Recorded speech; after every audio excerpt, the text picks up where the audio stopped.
ಹೆಣ್ಣು ಕಾಲಿಡದ ಕ್ಷೇತ್ರಗಳಿಲ್ಲ, ಮಾಡದ ಸಾಧನೆಗಳಿಲ್ಲ. ಕಾಲ ಬದಲಾದರೂ ಹೆಣ್ಮಕ್ಳು ಅಂತಂದ್ರೆ ಈಗಲೂ ಕೆಲವರು ಮೂಗು ಮುರಿತಾರೆ. ಹಳ್ಳಿ ಕಡೆಯಂತೂ ಹೆಣ್ಣು ಮಕ್ಕಳಿಗೆ ಜನ್ಮ ನೀಡೋದು ಶಾಪದ ರೀತಿಯಲ್ಲಿ ಭಾವಿಸುವವರು ಇದ್ದಾರೆ. ಸಮಾಜದಲ್ಲಿ ಇಂತಹ ಭಾವನೆಯನ್ನ ಹೋಗಲಾಡಿಸಲು ಪಣ ತೊಟ್ಟಿರೋದು ಕೃಪಾನಿಧಿ ಸಂಸ್ಥೆಯ ಚೇರ್ಮನ್ ಗೀತಾ ಪ್ರಿಯಾ.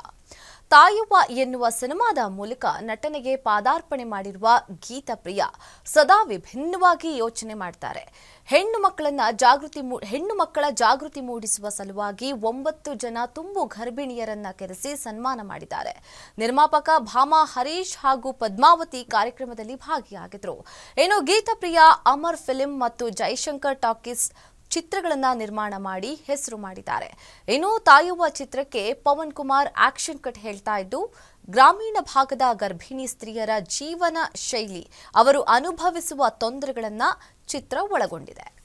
ತಾಯವ್ವ ಸಿನಿಮಾ ಒಂದು ಹೆಣ್ಣಿನ ಬಗ್ಗೆ ಚಾಲೆಂಜಸ್ ಆಗಲಿ ಅಥವಾ ಅವರು ಪಡ್ತಾ ಇರೋ ಒಂದು ಬವಣೆಗಳಾಗಲಿ ಅಥವಾ ಅವರ ಯಾವ ರೀತಿ ಲೈಫ್ನ ಅವರು ಓವರ್ಕಮ್ ಮಾಡಬೇಕು, ಹರ್ಡಲ್ಸ್, ಅದ್ರ ಬಗ್ಗೆ ಇದೆ. ಇದು ಒಂದು ಗರ್ಲ್ ಚೈಲ್ಡ್ನ ಎಷ್ಟು ಇಂಪಾರ್ಟೆಂಟು, ಅದನ್ನು ಯಾವ ರೀತಿ ಬೆಳೆಸಬೇಕು, ಯಾವ ರೀತಿ ಪ್ರೀತಿ ಕೊಡಬೇಕು ಅನ್ನೋದನ್ನೆಲ್ಲ ತೋರಿಸಿದ್ದೀವಿ ಇದರಲ್ಲಿ. ಸೊ ತಾಯವ್ವ ಫಿಲ್ಮಲ್ಲಿ ಒಂದು ಪ್ರೆಗ್ನೆಂಟ್ ವಿಮೆನ್ಗೆ ತುಂಬ ಹೆರಾಸ್ಮೆಂಟ್ ಆಗುತ್ತೆ, ಗರ್ಲ್ ಚೈಲ್ಡ್ ಅಂತ ಹೇಳಿಬಿಟ್ಟು. ಅದಕ್ಕೋಸ್ಕರ ನಾವಿವತ್ತು ಈ ವಿಮೆನ್ಸ್ನ ಕರ್ಕೊಂಡು ಬಂದು ಇವರೆಲ್ಲ ಗರ್ಲ್ ಚೈಲ್ಡ್ ಸಪೋರ್ಟ್ ಮಾಡ್ತಿರೋದ್ರಿಂದ ಅವ್ರಿಗೆ ಆನರ್ ಮಾಡಿ ಒಂದು ಅವೇರ್ನೆಸ್ ಕ್ರಿಯೇಟ್ ಮಾಡ್ತಾ ಇದ್ದೀವಿ. ಆ ರೀತಿ ಮಾಡಿದ್ದೀವಿ.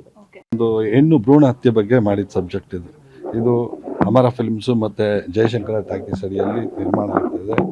ಗೀತಾ ಪ್ರಿಯಾ ಅವರು ಈ ಒಂದು ತಾಯವ್ವ ಚಿತ್ರದ ಮುಖ್ಯ ಪಾತ್ರಧಾರಿಯಾಗಿ ಆ್ಯಕ್ಟ್ ಮಾಡ್ತಾ ಇದ್ದಾರೆ. ಅದು ಸಾತ್ವಿಕ್ ಪವನ್ ಕುಮಾರ್ ಅವರು ನಿರ್ದೇಶನ ಮಾಡ್ತಾ ಇದ್ದಾರೆ. ಆಮೇಲೆ ಅನಂತ್ ಆರ್ಯನ್ ಅವರು ಸಂಗೀತ ನೀಡಿದ್ದಾರೆ ಈ ಪಿಕ್ಚರ್ಗೆ. ತುಂಬ ಅದ್ಭುತವಾಗಿ ಮೂಡಿ ಬಂದಿದೆ ಪಿಕ್ಚರು. ಬಟ್ ಎಲ್ಲರಿಗೂ ಅಷ್ಟೇ, ಇವಾಗ ನಾವು ಮಾಡಿದ್ರೆ ನಮ್ಗೆ ಚೆನ್ನಾಗಿದೆ, ಬಟ್ ತುಂಬ ಚೆನ್ನಾಗಿದೆ. ಬಟ್ ಯಾಕೆ ನಾನು 10 ಸುಮಾರು ಪಿಕ್ಚರ್ಗಳು ನೋಡಿದ್ದೀನಿ.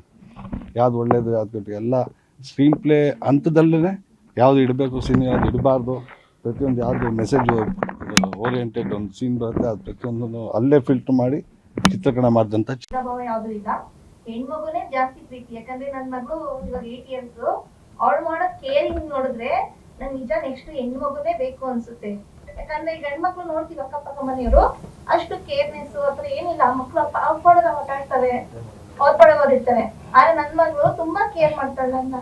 ಇವಾಗಂತೂ ಅಮ್ಮ ಹೆಣ್ಪಪ್ಪನೇ ಬೇಕು ಅಂತ ನನ್ನ ಹತ್ರ ಬಂದು ಹೇಳಬೇಕು.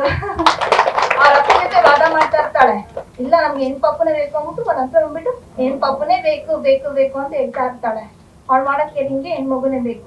ಗಂಡ್ ಮಕ್ಳೆಲ್ಲ ನೋಡಿದೀವಿ ಇವಾಗ ಹೇಗ್ ಮಾಡ್ತಾರೆ ಅಂತ.